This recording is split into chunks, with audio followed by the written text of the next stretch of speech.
The People's Republic of Donbass asked Russia for help. I decided to conduct a special military operation.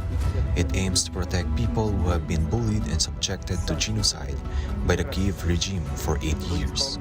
For that, we will strive to the militarization and denazification of Ukraine, and will bring to justice those who committed multiple bloody crimes against civilians, including Russian citizens.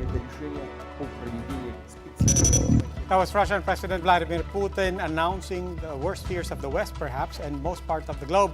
Moscow has launched an all-out offensive against Ukraine. In a matter of moments since making the declaration, missiles rained down on a number of cities in Ukraine. As a result, Ukrainian leader Volodymyr Zelensky has put the entire country under martial law. He is now calling on world leaders to bring into effect all possible sanctions against Russia. Washington has vowed severe sanctions. Good evening, I'm Gretchen Hall. I'm Robbie Alampay. You're watching The Big Story.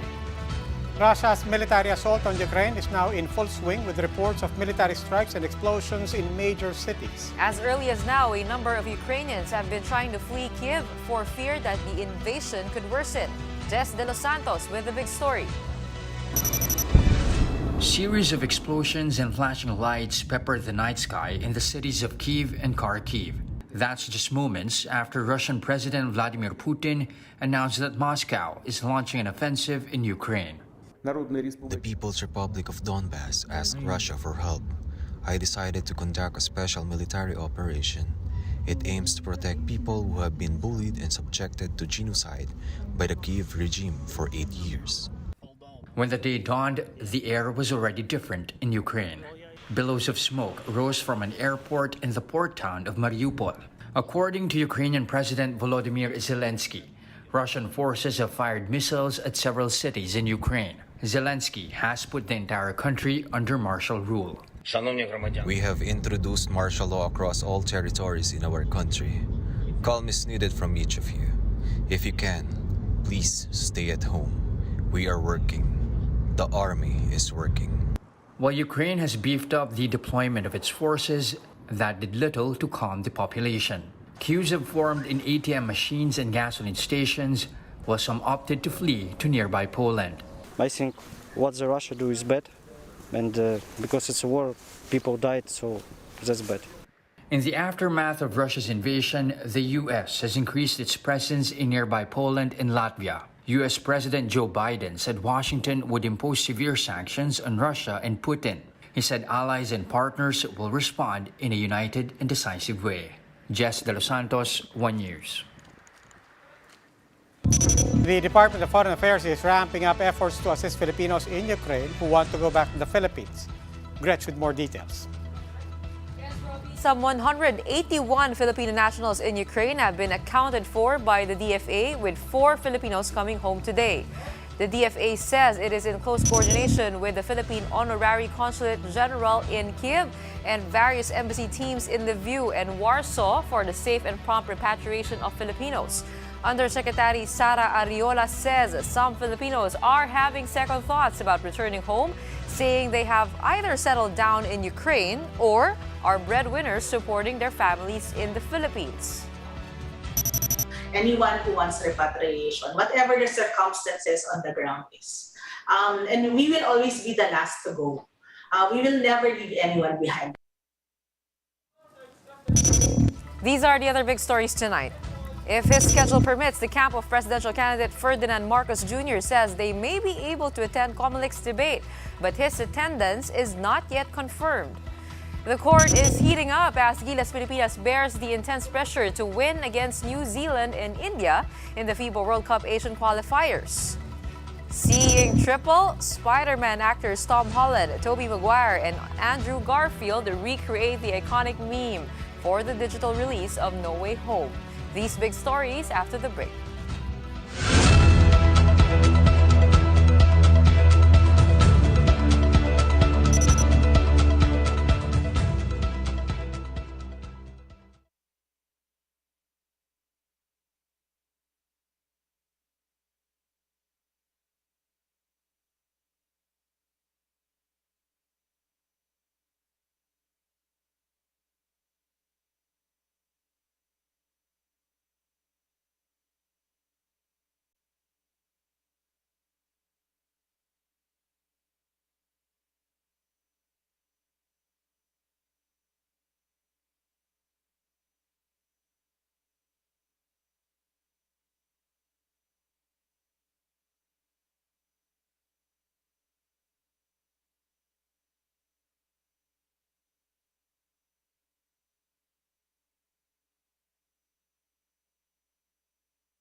advancing the big story. I'm Robbie Alampay. And Gretchen Hall. The Uni team had to postpone its campaign rally in Barotac Nuevo, Iloilo over issues with the venue.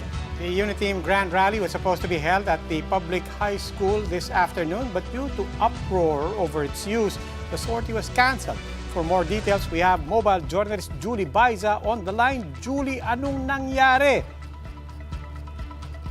Yes, Robbie. Kanina nung dumating tayo sa Gimbal National High School, naabutan naman natin na meron pang setup. Ang sabi ng mga nandoon kagabi pa talaga nakahanda yung venue. Pero unti-unti na nilang nililigpit yung mga upuan, inaalis yung sound system, LED screen, at saka yung tarpaulin sa paligid. Nandun yung tarpaulin ng BBM Sara Tandem saka ilang senatorial candidates. Nag-circulate kasi at saka binatiko sa social media yung photos na makikitang tinakpan ng Gimbal Stadium yung mismong arko ng Gimbal National High School. Pero kanina pagdating natin, wala na yung nakatakip na tarp. Marami rin yung pumuna kasi sa DepEd Order number 48 years of 2018, pinagbabawal yung paggamit ng government resources at properties for political purposes. Kaya ang DepEd Western Visayas, pinagsasabit na ng report saka pinagpapaliwanag ang Gimbal National High School. Sa kampo naman ni BBM, nilinaw ngayong gabi ni Attorney Vic Rodriguez na local members daw ng Lakas CMD ang organizers ng event at sila rin yung nagdesisyon na i-postpone dahil daw sa, I quote, distasteful social media post ng supporters ng rival groups against the teachers. Ang sabi niya, inosente naman daw yung mga teachers at nagpahiram lang daw ng venue. Okay, well, Julie, labas dyan sa kaguluhan na nangyari, how did the residents in Barotac Nueva receive Marcos Jr.? Based on observation sa mga naiputan nating lugar sa Iloilo in general, talagang mas marami yung nakasabit na Lenny posters at saka pink ribbons. In fact, yung ilang supporters na nakausap natin dito, dumalo sa Grand Rally, aminado sila na talagang malakas si VP Lenny at baluarte niya yung Iloilo. Yung mga bahay nga sa paligid ng venue, may mga nakasabit na Lenny posters. Kanina, may mga nakatayong kabataan sa tapat ng venue, mga kakamping, mga supporters si VP Lenny Robredo. Nilapitan natin at tinanong natin kung ano yung ginagawa nila outside the venue. Ang sabi nila, interesado lang din daw silang marinig yung plataforma ng mga kandidato ng Uniteam. Julie, meron bang mga local officials na sumama dyan sa campaign rally? Hindi natuloy yung sa Antique, tapos yung sa Gimbal, tapos dito din. Ano bang susunod na plano nila? Sa Grand Rally sa Barotac Nuevo, present si Iloilo 1st District Representative Janet Garin, si Congressman DJ Biron, saka si Mayor Brian Biron. Current officials yan, saka mga anak ni former Congressman Serge Biron na campaign manager naman ni BBM sa Iloilo. Kaya hindi nga rin nakakagulat na may mga nakakausap tayo kanina ng mga barangay kagawad and officials ng mismong Barotac Nuevo. Kung anong susunod sa Uniteam, bukas meron silang sa La Union, and then hindi pa natin alam kung ano yung magiging flow, kung ano yung magiging activities doon, pero ang inaasahan lang natin, magkakaroon ng bagong rally and caravan. Maraming salamat. That was mobile journalist Julie Baiza. Meanwhile, Ferdinand Marcos Jr. has yet to confirm his participation in COMELEC's presidential debate on March 19. The COMELEC had initially said all 10 candidates will be present, but now the Marcos camp says they will have to check with Bongbong's schedule first. The Pilipinas presidential debate will be held on March 19. This is just the first of 3 series of debates by COMELEC. Now, while the COMELEC has yet to release information on the ground rules, spokesperson James Jimenez laid down some mechanics. They will be given an idea of what the topics will be, but they will not be given specific questions. We will not allow candidates to bring anything on stage.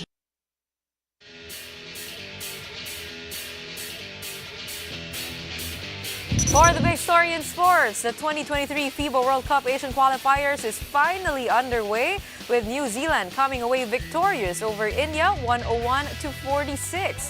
In the first match of the Asian Cup qualifiers, the Tall Blacks dominated the match from the get-go, outscoring India 32-8 in the first quarter alone. That set the tone for the rest of the game as New Zealand went on to win by 55 big points. All eyes, meanwhile, will be on Gilas Pilipinas tomorrow as they begin their FIBA World Cup Asian Qualifiers campaign. The new-look Gilas squad will face India at 6 p.m. Time for another quick break. When we return, as expected, the price of basic goods like chicken and pork have started to increase. following the series of oil price hikes. Who's pointing at who? Spider-Man actors could not help but reenact the famous meme as they announced the digital release of No Way Home. And Pope Francis makes a heartfelt appeal to world leaders as tensions escalate in Ukraine.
Good evening. You're still watching The Big Story. I'm Robbie Alampay. And I'm Gretchen Ho.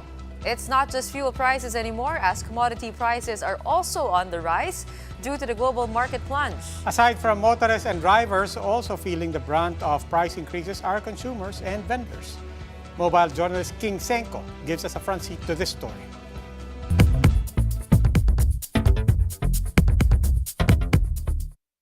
With the unending series of oil price increases, it's only a matter of time before price of basic goods and commodities also inch up. After all, movement in the oil market always has a spillover effect. Almost everyone uses fuel, especially farmers, fishermen, and those who uses vehicles for their jobs. For Jerry, whom we met here at the NEPA Q-Mart, the rising cost in goods is no longer a surprise. Ay mas mahal po ngayon. Siyempre lahat naman kasi nagtataasan. Pag tumaas ang gasolina, automatic magtataas din ang bilhin sa palengke. A perfect example of this are meat prices. Chicken, which used to be at 170 pesos per kilo, is now at 180 pesos. Pork, meanwhile, also increased by 5 to 10 pesos per kilo. Because of this, consumers are forced to find ways to save money, and this includes cutting down on ingredients. The result? Sales of market vendors have gone stale. Ang hirap magpaubos. Isang baboy lang, di pa nauubos eh. Dati, 3 baboy kami. Ngayon, isang baboy lang, maghapon pa namin tinitinda. For these vendors, they can only hope that oil price hikes would stop so that there would be no need to jack up the prices of their items. This assures them of better profit. Mobile journalist King Senko, we are One News. Following Russia's attack on Ukraine, oil prices once again soared, this time by more than 6%. That leads us to tonight's big number, $105. That's the price of Brent crude oil as it crossed the $100 mark for the first time since 2014. Oil prices have surged more than $20 a barrel since the start of 2022. This is due to fears that the United States and Europe will impose sanctions on Russia's energy sector. With Russia being the third largest oil producer and second largest oil exporter, analysts say the oil market cannot afford large supply disruptions given low inventories and dwindling spare capacity.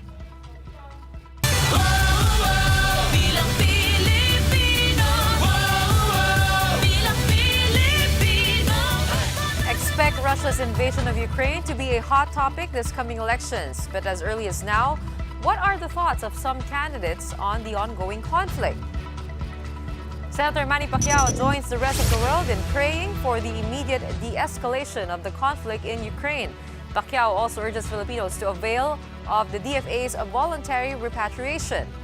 Manila Mayor Isko Moreno hopes that the Ukraine-Russia conflict won't get worse, but as early as now, he says we need to analyze how the conflict will affect ordinary Filipinos. Vice President Leni Robredo says government should make sure the 320 or so Filipinos in Ukraine are safe and that it should prepare for the possible effects of the conflict to oil prices, for instance. Senator Ping Lacson says the Philippines should join other peace-loving countries in calling out Russia for invading Ukraine. Labor leader Cal Liori condemns Russia's actions against Ukraine but asked the Duterte administration not to take sides. As for Ferdinand Marcos Jr., he has yet to comment on the matter. Heart disease is still the leading cause of death in the Philippines, according to the Philippine Statistics Authority. But because of the pandemic, health experts are worried that the number of non-COVID deaths have risen due to delays in getting proper assessments. Mobile journalist Pamela Vasquez with this report.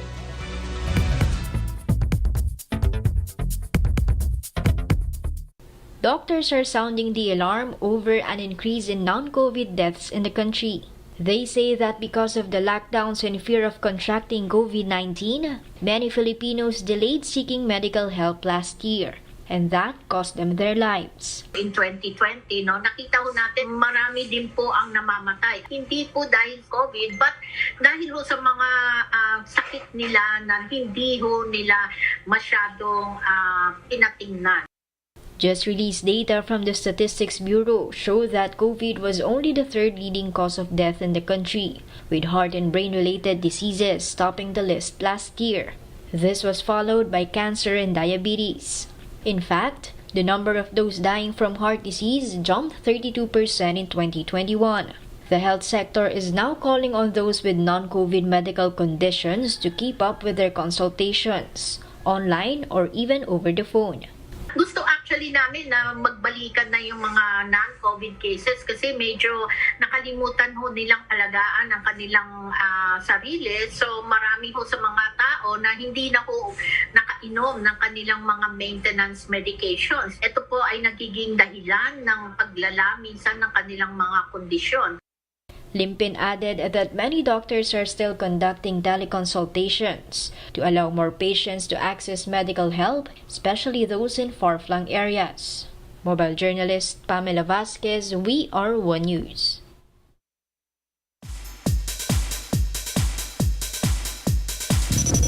Marvel Cinematic Universe fans rejoice! Our favorite friendly neighborhood Spider-Man, Tobey Maguire, Andrew Garfield, and Tom Holland just recreated the viral Spider-Man meme. Marvel shared the iconic photo on Instagram. They captioned it, "Of course, we got the meme." The now viral post had the MCU fans flood the internet with positive comments, calling it, quote, "a moment in Marvel history." Holland has earlier revealed in an interview that it was Garfield's idea to recreate the fan-favorite meme. The post has garnered almost 6 million likes so far on the platform. For News 5, Laila Pangilinan, We Are One News. Pope Francis has spoken up about the conflict between Ukraine and Russia. This as he condemns the actions that have destabilized coexistence among nations. In his weekly general audience in Vatican City, the Pope says the worsening situation in Ukraine has caused him great pain. Pope Francis adds that peace is once again threatened by partisan interests. Appealing to the public, Pope Francis announced an invitation to make Ash Wednesday on March 2 a day for fasting for peace. More so, His Holiness called on those with political responsibility to make a serious examination of conscience before God. I would like to appeal with those who have political responsibility so that they will do a serious examination of conscience before God, God of peace and not of war, the Father of us all and not of just some, and who wants us to be brothers and not enemies. I pray for all sides to abstain from any action that provokes still more suffering on the population, destabilizing the cohabitation between nations and discrediting international law. Kanina tinitignan ko yung Twitter and seeing all the videos of the bombing and what's happening over there in Ukraine. Hindi ako makapaniwala na the war is actually happening. Oo, nakakagulat. Especially after coming from 2 years, di ba, na tigil putukan, let's face it, because we all had a common enemy. That's the downside to the world opening up. Ngayon, pati yung mga gera bumabalik. In the meantime, babantayan po natin because this will have real impacts for ordinary Filipinos, for all of us. Oil supplies, Brent crude oil now hitting $102. That's the highest since 2014. So, inevitably, mahabang usapan na po ito. Looks like we have to brush up on our history also on what's happening there to understand the whole context of it. But we will be keeping our eyes on that and saying our prayers for sure for our fellow Filipinos and everybody who is in the middle of the war. That wraps up today's big story. Catch us again tomorrow at 8 p.m. on Signal Channels 8 and 250. Please like our Facebook page, One News. For more in-depth analysis, visit our webpage, onenews.ph. Mask on. Wash And hands. stay safe, Philippines. I'm Robbie Alampay. And I'm Gretchen Ho. We are One News. Have a good evening.